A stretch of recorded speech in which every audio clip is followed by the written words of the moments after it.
తొలి assembly సమావేశాల్లోనే CM Chandrababu తన నైజాన్ని చాటుకున్నారు. ఏరు దాటాక ముందు ఓడ మల్లన్న, ఏరు దాటాక బోడి మల్లన్న అనే సామెతను అసెంబ్లీ సాక్షిగా నిజం చేశారు. ఎన్నికల్లో ఇచ్చిన సూపర్ 6 హామీలు అమలు సాధ్యం కాదని సన్నాయి నొక్కులు నొక్కుతున్నారు. ఎన్నికల ప్రచారంలో ఓకదంపుడు హామీలు ఇచ్చిన కూటమి నేతలు చంద్రబాబు మాటలతో ప్రజలకు ఏం సమాధానం చెప్పాలో అర్థం కాక తలలు పట్టుకుంటున్నారు. 5 రోజుల పాటు జరిగిన అసెంబ్లీ సమావేశాల్లో చివరి రోజు ముఖ్యమంత్రి చంద్రబాబు మాట్లాడిన మాటలు సభలో ఉన్న సభ్యులతో పాటు రాష్ట్ర ప్రజలను షాక్ కి గురిచేశాయి.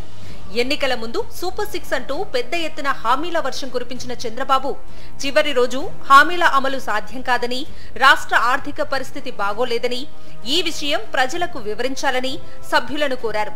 ఇప్పటికే ప్రతి ఇంటికి తిరిగి హామీల గురించి వివరించి ఎన్నికల్లో లబ్ధి పొందిన కూటమి నేతలు చంద్రబాబు మాటలతో ఏం చేయాలో తెలియక అయోమయ స్థితిలోకి వెళ్లిపోయారు. సూపర్ 6 చూస్తే భయమేస్తుందని చంద్రబాబు ఆందోళన వ్యక్తం చేశారు. మనం హామీలు ఇచ్చాం, సూపర్ 6 చెప్పాం, చూస్తే భయం వేస్తా ఉంది. ముందు కదలలేకపోతున్నాం. ఈ విషయాలు రాష్ట్ర ప్రజానీకం కూడా ఆలోచించాలి. అధికారంలోకి వస్తే మహిళలకు పెద్దపీట వేస్తాం, సూపర్ 6 లో అధిక ప్రాధాన్యం మహిళలదే అంటూ ఊదరగొట్టారు. కూటమి నేతల మాటలు నమ్మిన ప్రజలు అధికారాన్ని అందించారు. తీరా అధికారంలోకి వచ్చాక తన యూటర్న్ విధానాన్ని మరోమారు బయట పెట్టుకున్నారు చంద్రబాబు. ఎంతమంది పిల్లలుంటే అంతమందికి 15,000 చొప్పున ఇస్తామని ప్రకటించారు. ఈ రోజు హామీ ఇస్తున్నాను, తల్లికి వందనం కింద సంవత్సరానికి ప్రతి ఒక్క బిడ్డకి 15,000 రూపాయలు ఇచ్చే బాధ్యత నాది. ఒక్కరి నిబంధన లేదు. ఇద్దరుంటే ఇద్దరికి ఇస్తా, ముగ్గురుంటే ముగ్గురికి ఇస్తా, నలుగురుంటే నలుగురికి ఇస్తా. స్కూల్స్ ప్రారంభమై నెల రోజులు గడుస్తున్నా తల్లికి వందనంపై క్లారిటీ ఇవ్వలేదు. దీంతో మహిళలు అసంతృప్తిని వ్యక్తం చేస్తున్నారు. చంద్రబాబు సూపర్ 6 హామీ మొట్టమొదటి ఓవర్లోనే డకౌట్ అయిందని విమర్శించారు మాజీ మంత్రి బుగ్గన రాజేంద్రనాథ్ రెడ్డి. టీడీపీ సూపర్ 6 పై ఎంతో నమ్మకంతో ప్రజలు కూటమిని ఎన్నుకున్నారని, ఇచ్చిన హామీలను నెరవేర్చాలని ఆయన డిమాండ్ చేశారు.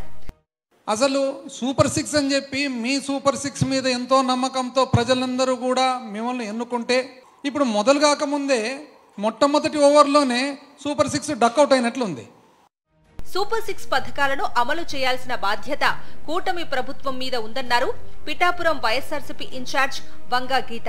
పథకాల అమలుపై మంత్రులు చేసిన ప్రకటనలు మహిళలను నిరాశపరిచాయన్నారు.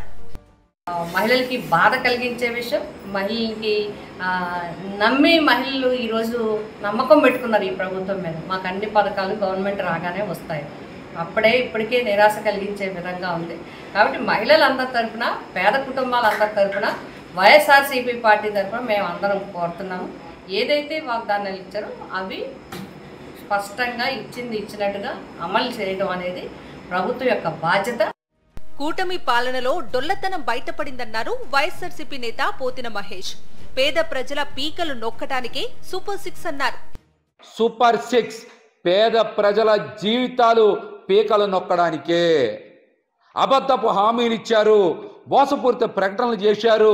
ఈరోజు అధికారంలోకి వచ్చి 50 రోజులు అవుతున్నా ఒక్కటంటే ఒక్క పథకానికి కూడా నియమ నిబంధనలు పెట్టలేకపోయారంటే వారి పాలనలో దొలతనం మనందరం కూడా అర్థం చేసుకోవాలి.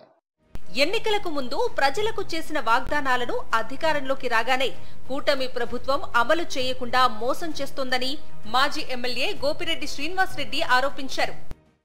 ఈ పథకాలన్నిటికి కూడా విరామం ఇచ్చి స్వస్తి పలికి ఇవాళ తప్పించుకునే కార్యక్రమం చేస్తున్నాడు చంద్రబాబు నాయుడు. ప్రజలు మీకు ఓటేపిచ్చి గెలిపించినప్పుడు మీరు చెప్పిన మాట ఖచ్చితంగా అమలు పరిచే విధంగా ఉండాలి తప్ప ఈ విధంగా మోసం చేసే కార్యక్రమం చేయకూడదు. చంద్రబాబు 2 నాలుకల ధోరణి మరోసారి బయటపడిందన్నారు వైఎస్ఆర్సీపీ ఎంపీ విజయసాయిరెడ్డి. ఎన్నికల ముందు ఇచ్చిన వాగ్దానాలన్నీ అధికారంలోకి రాగానే మాయమవుతాయని విమర్శించారు. ఇచ్చిన హామీలకు తూట్లు పొడవటమే చంద్రబాబు నైజమన్నారు.